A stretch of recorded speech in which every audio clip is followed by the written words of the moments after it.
All right, welcome to the third and final installment of the three pillars of proper goal-driven human nutrition. So these are the three things that you're going to want to run by anyone who's trying to give you nutrition advice, or if you're looking for a nutritional intervention strategy, or you're looking to buy the next diet book. These are the three things you're going to look at. We talked about in episode 1, lifestyle. In episode 2, we talked about energy balance and calories.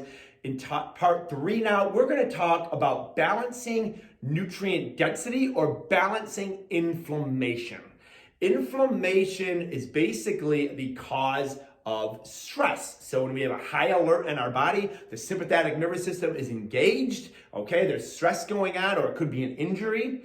Our adrenals activate, our heart rate goes up, our lung capacity gets ready for action, kind of that fight or flight. And our brain works a little bit harder. Our pupils dilate, we're ready to rock and roll. Well, we tend to be a very high stress society, a lot more stress than we had many years ago. So we have two things kind of going against us. We have a lot more calories coming in nowadays. They're just more accessible, particularly here in the United States. And stress tends to be going up, both positive and negative. Social media, the things always going off, dings and notifications and whatnot. Those are stresses that our brain didn't deal with before. Again, they're not necessarily positive or negative, but technology in itself can be a stress.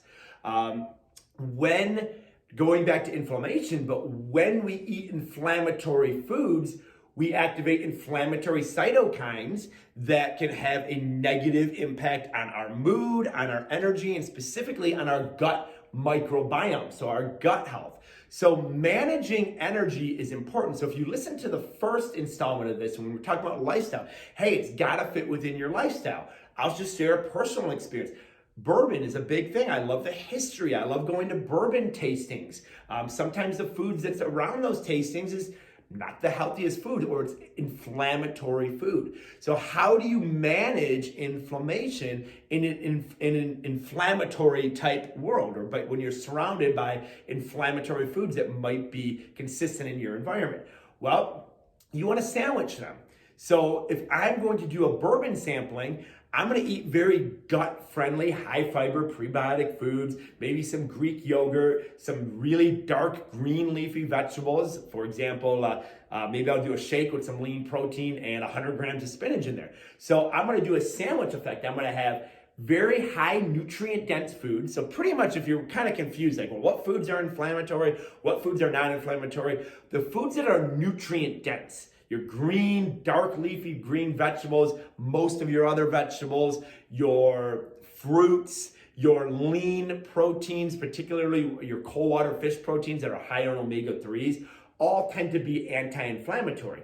Your more processed foods or nutrient deficient foods, those tend to be your inflammatory foods, okay? So for example, Coca-Cola probably isn't a very anti-inflammatory food, but if I were to drink it in higher amounts, it's going to be pretty inflammatory. So if I wanted to drink Coke, and we remember the second installment, I'm managing my energy, I'm going to want to now manage my inflammation, okay, or my inflammatory cytokines versus my non-inflammatory cytokines.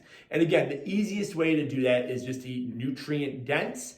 And then if you're going to eat non-nutrient dense, and then after that, eat nutrient dense. All right, so if we're going to go out on a night on the town on Friday night or Saturday night, the meal before that, I would have very nutrient dense, very low calorie. Then I would enjoy whatever my night out is. And then maybe next day, if I'm doing breakfast, will be another nutrient dense, low calorie breakfast. So we kind of touched on omega-3s and 6s. We tend to corn feed a lot of our animals now, including our fish, so they don't have the anti-inflammatory omega-3s that they used to have. So grass-fed beef and non-corn-fed fish had a certain degree, particularly cold water fish, a higher degree of omega-3s. That helps us balance our inflammation. So now when we're looking at food labels, fitting it into our lifestyle, pillar number 1, we want to make sure that we're, again, looking at for those omega-3 fatty acids if we have inflammation that we need to be balanced. Hyperpalatable foods, so foods that are very high in calories or very high in fat and sugar, those tend to be highly processed and highly have high amounts of inflammation in them. So again, not necessarily not living in harmony with these foods. There's nothing inherently wrong with those foods if the inflammatory markers are balanced out, and of course, if the total calories are balanced out on a weekly average. So a little bit more complex than pillar 1 and pillar 2, but really not too much.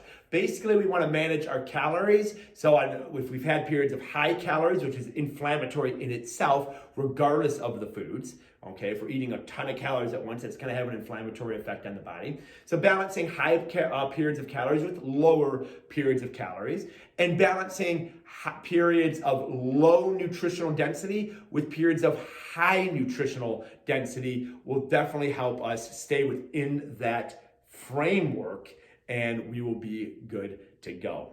So remember, 80% of our inflammation goes away just from being at a proper body weight, but we don't want to get to necessarily a proper body weight and Twinkies and Hostess. Can it be done?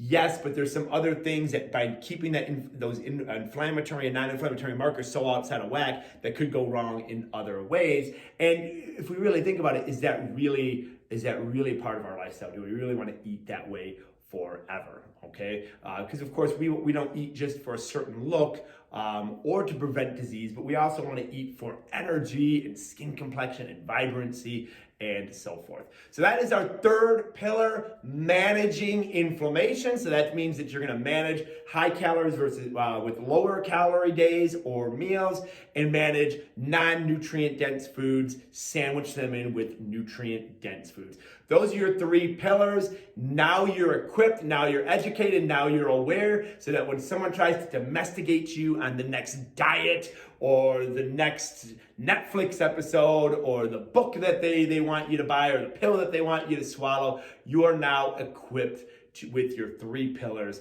to decide if you're going to let that into your brain, into your cognitive thought, into your lifestyle or not. Thanks for joining.